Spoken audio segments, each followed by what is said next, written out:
baka na-scam ako or whatever. Back to zero tayo. Maghahanap ulit tayo ng mga apartment. Finish na viewing first and second na unit, no? Ang hirap pala mag-apartment hunting. Okay guys, kaya muna tayo ng Shanghai. Yeah, I'm still weighing my options, pero yun nga. Okay din naman yung vicinity niya.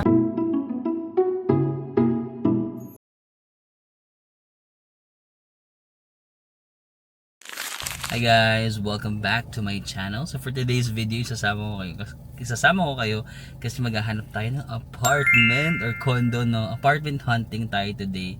Actually, supposed to be today, as in today, literal na today, dapat mag-move in na ako sa napili ko na condo na apartment, no? Tapos na ayos na namin lahat, nagbayad na ako ng 1 month advance, nagbayad na ako ng 2 months deposit, gumawa na kami ng kontrata, like as in ready na talaga. Tapos parang sa isip ko today mag-move in na talaga ako. However, 3 days before the move in date, hindi natuloy. Nag-message sa akin ng agent, pati yung owner, like may group chat na kasi kami, na hindi daw matutuloy kasi may problema sa unit. I don't wanna go like into details about the problem. Basta may mga unsettled na something sa unit, so hindi siya pwedeng iparenta. Tapos sabi ko, shucks, oh my god. Tapos kinabahan pa ako kasi syempre nagbayad na ako ng 1 month advance, tapos 2 months deposit. Baka sabi ko lang, baka gamitin nila yung pinambayad ko para, alam mo yun, isettle yung mga kung ano bang iset masato. Sabi ko, shock, baka na-scam ako or whatever. So, kinabahan ako, but to cut the long story short, naibalik naman siya. Hindi siya agad-agad na ibalik, so medyo kinabahan ako. Pero thank God na ibalik naman sa akin yung mga binayad ko. So now we are back to square one. Back to zero tayo. Maghahanap ulit tayo ng mga apartment. So since nandito tayo sa Manila, meron na tayong mga titignan na apartment. So good thing isasama ko na lang din sa iyo kasi yung last ko na apartment hunting hindi ko kayo na isama. So doon na lang tayo sa silver lining, hindi man na ituloy, nagkaroon man ng problema, at least ngayon may isasama ko kayo sa paghahanap ng apartment. So ang first step, syempre maghahanap kayo ng mga pinaparenta. I'm not sure, marami namang options, but based sa experience ko, dalawa yung natry ko na option. First is nagpunta ako mismo sa condo unit, tapos nag-ask ako sa front desk kung meron silang mga pinaparent na long term. Tapos binigyan niya ako ng contact number, tapos yun yung kumontak sa akin. Second option is through Facebook Marketplace. Diba sa Facebook Marketplace marami naman doon condo for rent and all that. So yun yung second option ko. So dalawa yung aking option na kinuha for now, and then yun yung gagawin natin. So may mga units tayo na titignan today, and let's see kung meron tayong mapipili today. So tara, sama kayo guys. Drive lang ako papunta sa Manila. Let's go! Guys, ito yung first na titignan natin, no? So okay naman. Ito yung door niya. Meron ka lang ditong kitchen. Meron na naman silang mga gamit actually sa pangluto. And then may lutuan ka na rin dito. Range hood. May mga cabinets. Okay. Ay, okay. Meron na rin silang mga gamit dito actually. Oh. May ref din dito. Ang laki din ng ref in fairness. Samsung pa. Oh. Okay. Gumagana naman yung ref. Malamig. Meron din siyang microwave. And then here may design. Okay. Pwede akong table dito. May mirror. Ayan. Oo nga, no? At least kapag bibisita tayo ng kanila mama, pwede rin, no? Makakain kami dito kasi may table. And then, ito yung kanyang parang mini sala. So, ayan. May TV din siya dito. Ayan. Tapos, gusto ko to kasi na parang mapaano siya. Pwede siyang magawing kama. Ayan, no?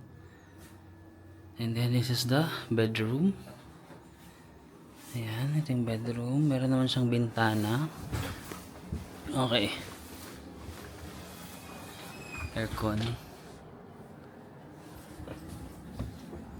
Ito yung cabinet. Okay, at least magdadaan ko yung mga gamit ko dito. Ito yung mga maleta ko. Pero, yan yung view ng room.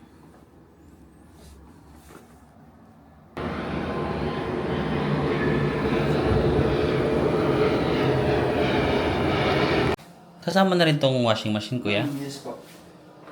May dryer na ba to? Bali na siya, sir. Hindi naman siya 100% dry siguro. Pero okay. Oo, 80%. Okay. Maganda ang may rack siya ng butas. Oo nga, may rack din siya dito. Okay naman yung shower niya. Tingnan.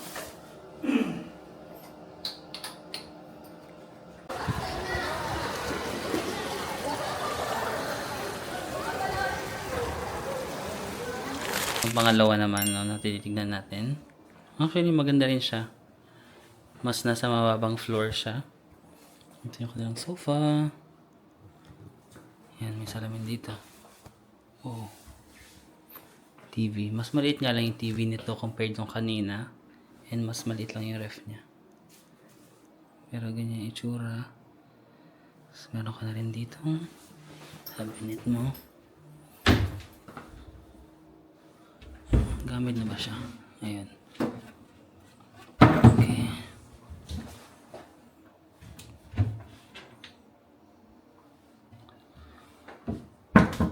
And then, in fairness, maraming drawers, no? And dami yung drawers, maraming storage. And ito yung bed. Parang medyo elevated siya. Ginawa nilang storage dito. At least, minaximize nila yung space. Ayan o, daming storage dito. Pwede ko ilagay mga maleta ko dito. Sa bed. May mirror ka dito. And ito yung iyong okay. Gaya ng damit. Ay, ano yun? Aking ilaw. Nasa parang may second floor lang siya. So, parang amenities na to. Hindi siya nasa mataas na building or nasa mataas na floor. Yan yung mga floor. So, dito lang siya sa may second floor. Pero it's for this one. Gusto ko kasi ang dami niyang storage talaga. Ayan o. Pati dito sa CR niya, ginawa niya talagang storage yung mga spaces. So, marami kang malalagay. Hindi siya nakakalat sana. So, ayan. Naguguluhan ako kung anong pipiliin natin. Pero, ang strength nitong second, parang feeling ko yung storage niya talaga. Kasi ang dami niyang storage. So, parang feeling ko hindi makakalat yung gamit ko. Kasi malalagay ko siya sa ayan, mga box. Diyan. Okay guys, so we finished na viewing first and second na unit, no. Yung first one, mas premium yung feels niya ng slight, no. But mas mahal yun, 23,000 per month daw. And then the second one was 18,000. So merong 5,000 na difference, no.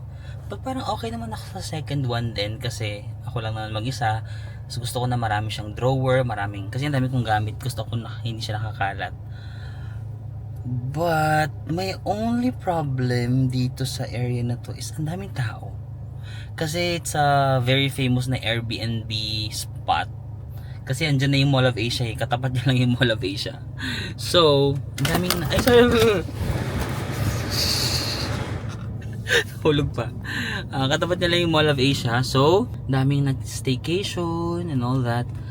Well, kapag kasi, for example, tumira ako dyan, iniisip ko, ang dami laging tao sa lobby and all that. Sometimes kasi gusto ko lang ng, alam mo yung makakatambay ako sa lobby ng tahimik, yung all of those stuff. But, the pros naman, ang pros nito is malapit ako sa airport kasi nandito nga siya sa may Mall of Asia. So, malapit ako sa airport, malapit din ako sa Cavite.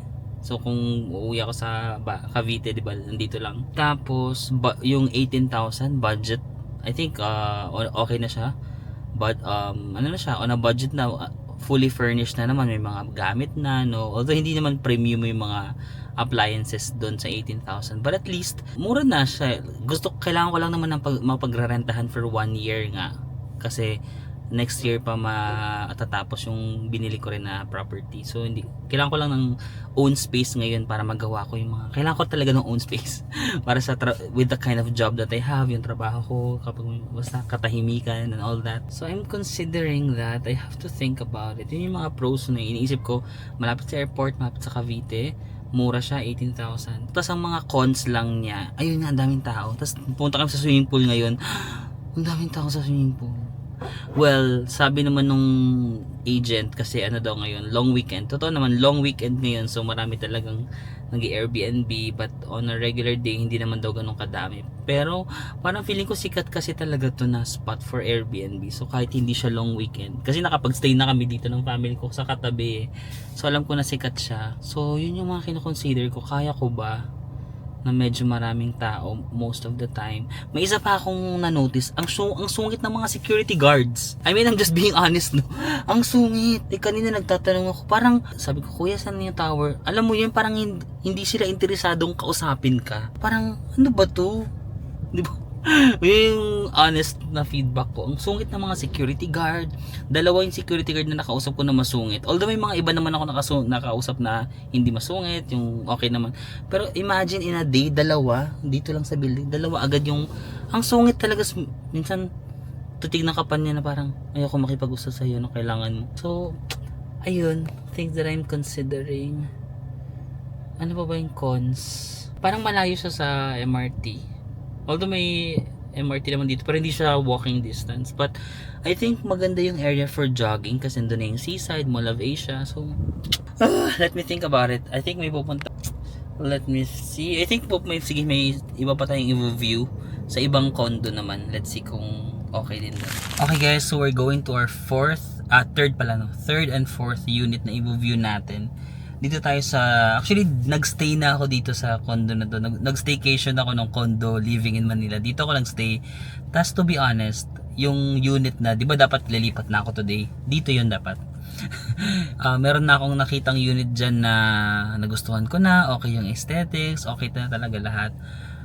Tas ayun nga, hindi siya natuloy. But I think may reason naman si Lord kung bakit hindi natutuloy yung mga bagay-bagay. So yeah, let's just check other units. May units dito na nakita ko, pero parang apat kasi yung nakita kong units dito, kasi yung dalawa yata na ano na daw na nakuha na, so parang dalawa na lang yung pwedeng ma-view today. Hindi ko lang sure kung bet ko siya, but to be honest, mas malalaki yung unit sa kanina. Yung kanina yung malapit sa MOA, mas malalaki yung cut ng size nila. Dito mas masikip itong pupuntahan natin. However, masikip pero nagustuhan ko rin kasi yung area dito, yung tahimik lang, tapos merong jogging dito, and then may mall sa baba. But let's see kung tignan muna natin yung unit and then we decide what.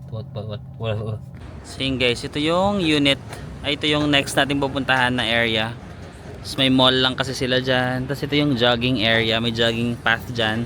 Pinark ko lang yung kotse ko somewhere dito.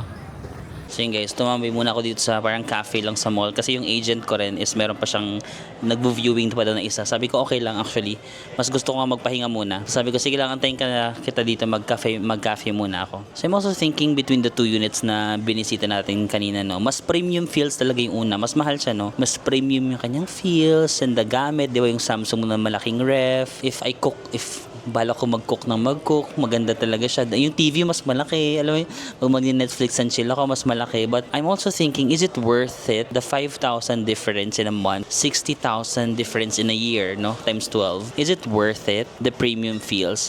The second na pinuntahan natin, mas basic siya, but ang strength niya talaga, na maximize nila yung areas. Ang daming storage. And if you live in a small space like a condo, it was a very smart move to maximize the area, no. Storage sa baba ng kama, may storage, may cabinet, storage everywhere, sa CR may storage, lahat may storage. So parang feeling ko hindi magiging makalat yung bahay ko. At the same time, mas makakamura ako ng 5,000 a month. Pwede ko nang dalhin yung kotse ko, di ba? Kasi inisip ko wag ko nang dalhin yung kotse ko sa condo kasi magbabayad pa ako ng 5 to 6,000 pesos per month sa parking. So if I will take the 18,000, pwede na akong dali ko yung kotse ko, di ba? Kasi pa 18 plus 5, parang kapresyo na siya ng isa. Space-wise, parang same lang naman sila ng space, no? So I'm thinking long term, minsan kasi kailangan mo mag-isip long term, hindi lang yung ngayon. Kung ngayon, ayoko maganda yung una, no? Kung ngayon ako mag-isip, but thinking about long term, yung mga storages, yung kalat,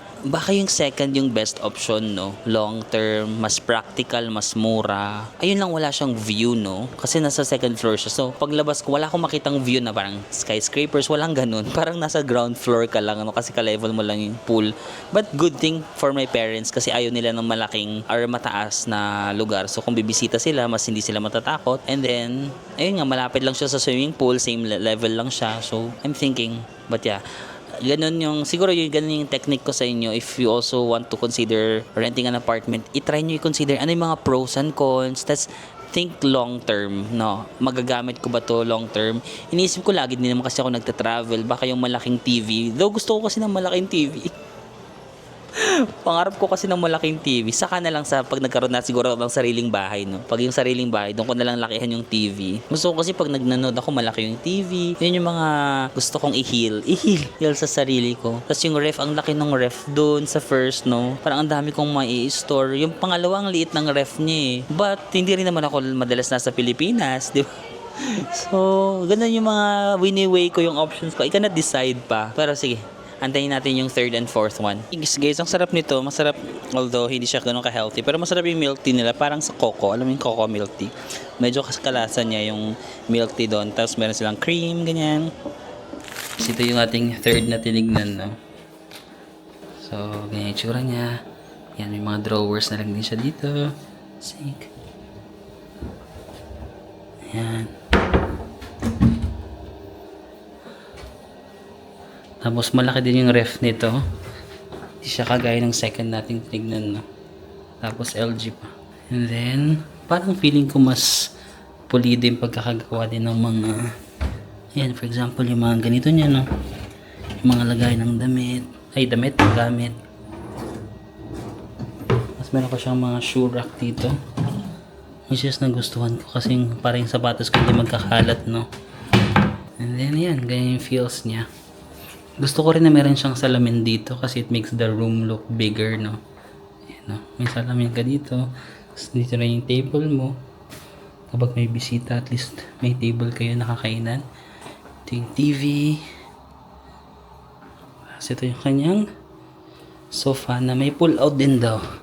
Ayan, so for example, meron lang makikisleep over. At least may matutulugan. Tapos, parang feeling ko out of all the three na binisit natin, mas yung feels ng room na to yung mas maaliwalas, no? Tama ba? What do you think, guys, no? Mas maaliwalas siya, tsaka mas marami rin siyang cabinet, ayan, no? Maganda rin yung cabinet niya. Mas makakapag-store ka ng gamit mo dito. Meron ka rin salamin dito. Ano ba to? And then makakapag-hang ka ng clothes dito. Meron ka ring window. Ayan. Sa bed mo. At least may mga saksakan na doon. May pull out na rin dito. This is 25 kuya, na? Yes po. This is 25,000 per month.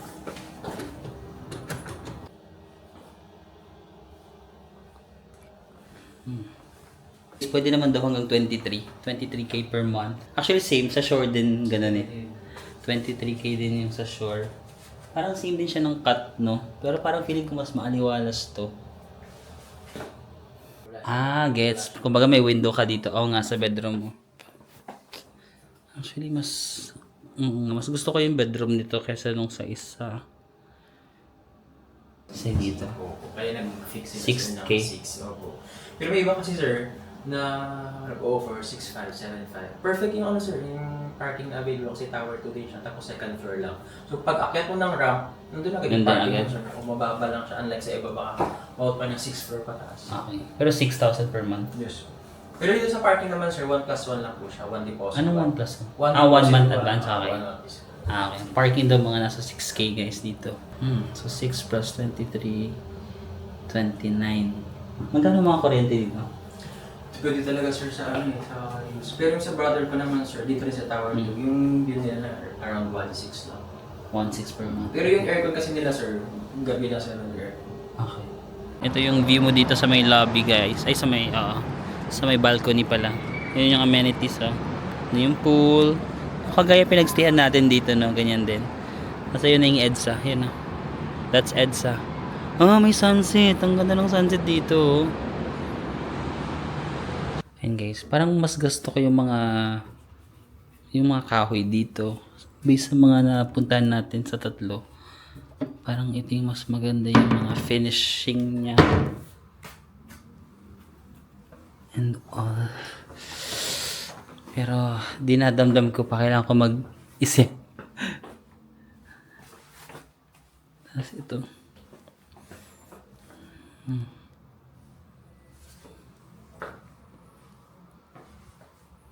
Guys, ito yung amenities. Napakita ko na naman sa inyo yan. May tao din ngayon, no? Kasi long weekend.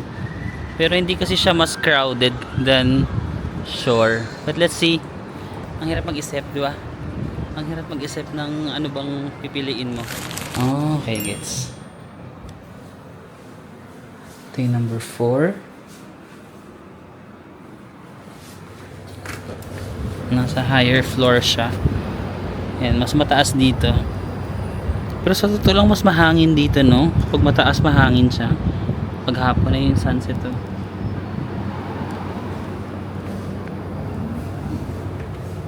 Yan.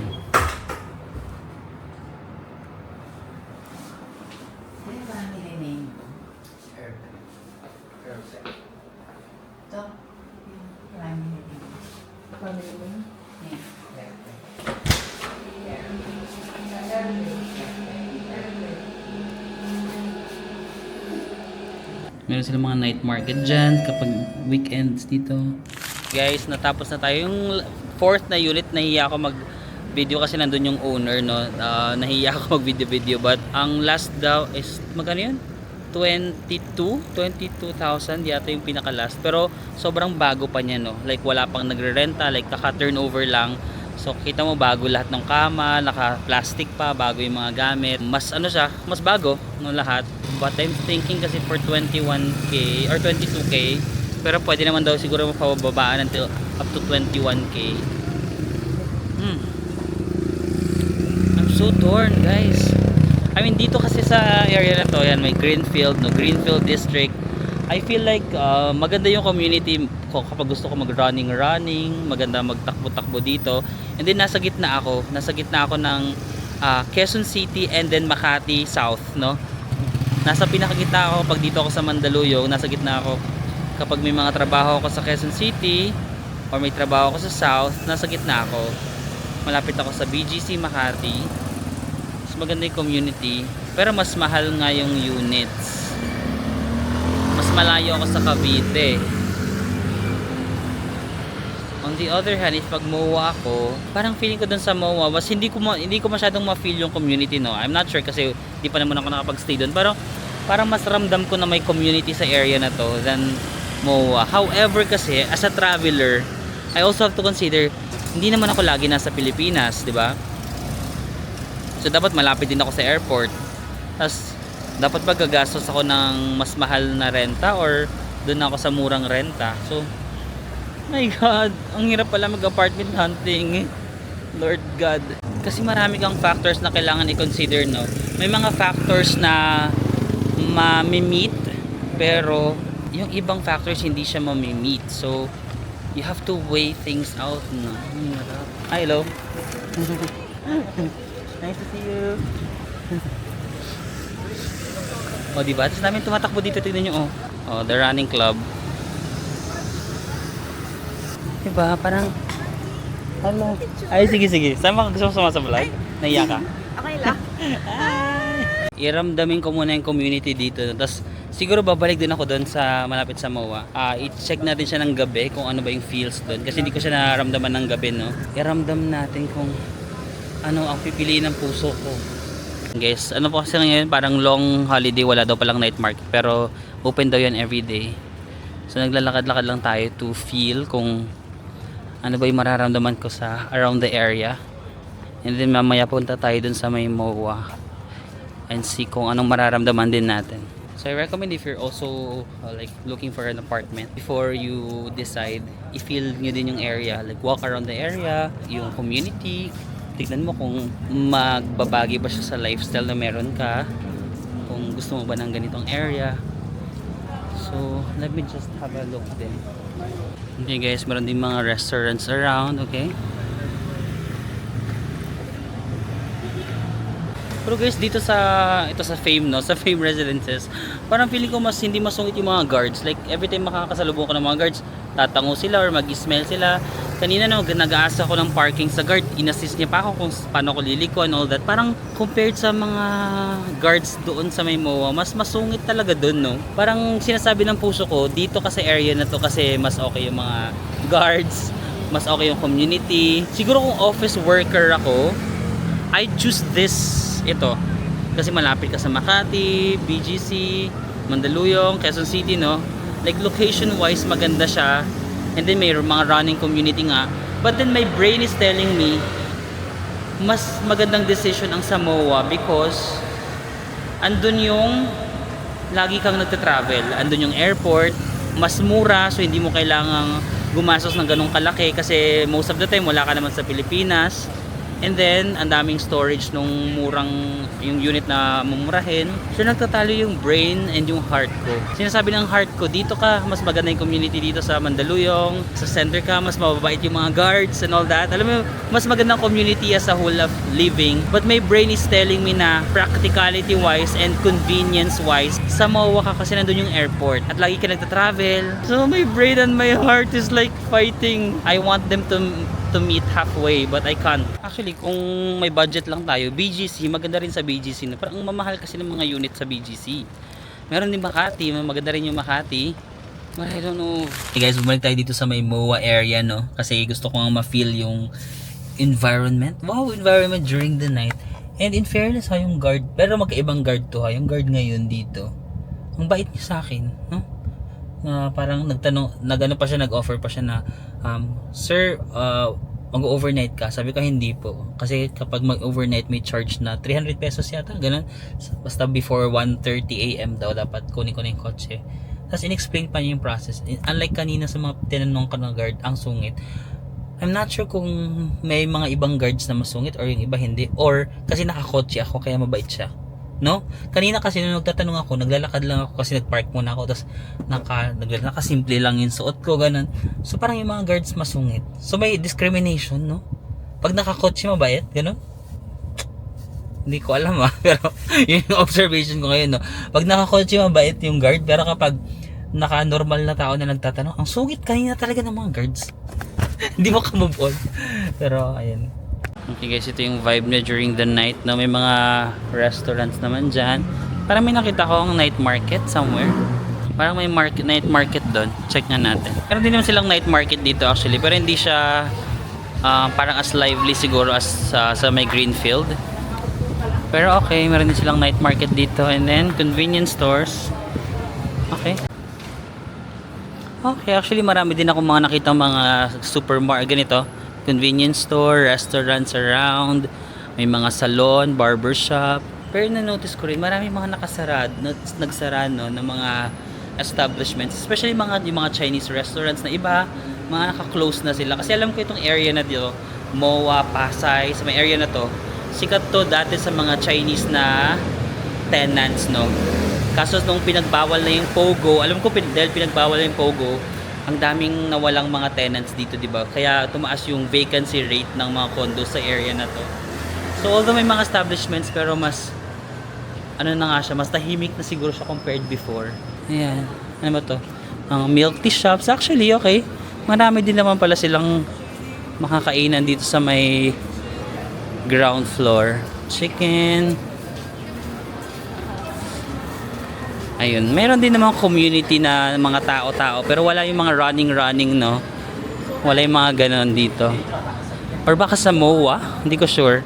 Okay guys, kaya muna tayo ng Shanghai. Meron lang nagbebenta dito sa may condo lang. Parang feeling ko nga ano lang sila, yung parang sa gilid-gilid lang. Meron silang basket lang, tapos meron silang mga lumpiang Shanghai, lumpiang togi, ganon. Tapos naawa ko kasi para mag-asawa sila na nagbebenta ng something, kahit hindi ko naman talaga gustong bumili, or parang hindi naman talaga ako gano'n kagutom pa, pero sabi ko parang gusto ko silang i-support kasi nakakaawa kasi yung mga tao na especially kapag may ginagawa sila, di ba? Like mahirap na yung buhay, tapos the fact pa na lumalaban sila ng patas. Sabi ko bilang ko na nga sila, so bumili tayo ng Shanghai. Tapos may sausawan dito. Dapat nga hindi na ako bibili, bibigay ko na lang sa kanila yung 100 pesos. Kaso nag-insist ko yan na parang ano i-try ko daw. Parang gusto ko pa nga silang bigyan eh, alam mo yun. Like na-touch ako in fairness. Sa totoo lang, na-touch ako kasi syempre mag-asawa sila. Tapos parang ang gaan pa ng vibe nung ni ate girl, nakasmile pa si ate girl.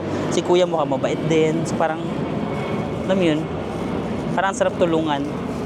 Andiyan pa ba sila? Kainin muna natin yung isa. Tapos parang gusto ko silang, ewan ko, kasi naisip ko baka may mga anak pa silang binubuhay. No? Tapos at least nagtatrabaho sila ng marangal. Diba? Try natin yung kanilang lumpiang Shanghai. In fairness, mahaba. Kita niyo ba? Mahaba yung lumpiang Shanghai. Tapos may suka lang dito. Medyo mangha. Yung suka ba yan?